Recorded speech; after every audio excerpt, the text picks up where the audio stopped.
বাড়ি যাবো ভাত হয়ে গেছে বিশ্বাস করো। ও শেফ শেফ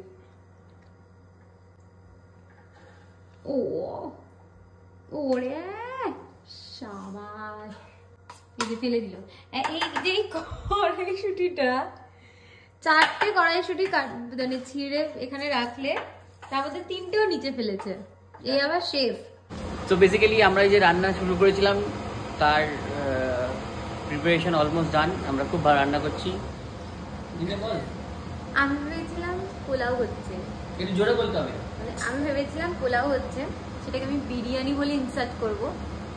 এটা আমার সিদ্ধ বাচ্চা আর কিছু লাগছে না, পোলাও এরকম হয়। তোমার কিছু বলার আছে?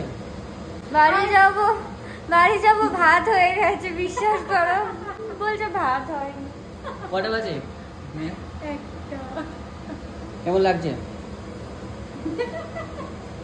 এটা ভীষণ হেলদি। এবার তোমায় জিজ্ঞেস করবো কেমন লাগছে, কারণ তুমি আমার মার তো খাবে। খুব ভালো লাগছে কারণ এত সুন্দর এক্ষুনি তুমি একটা দুমদাম একটা মার খাবে, তারপরে জিজ্ঞেস করবো কেমন লাগছে।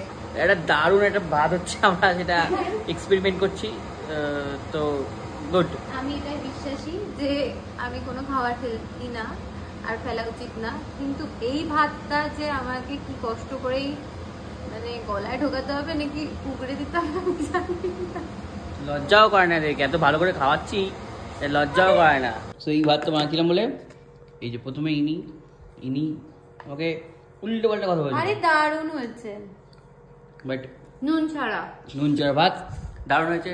সোজা মারার ব্লগ দেখতে গেলে কি করবে এটা? সাবস্ক্রাইব, লাইক, কি ছিল? ফলো সব কিছু করে না। Subscribe subscribe subscribe subscribe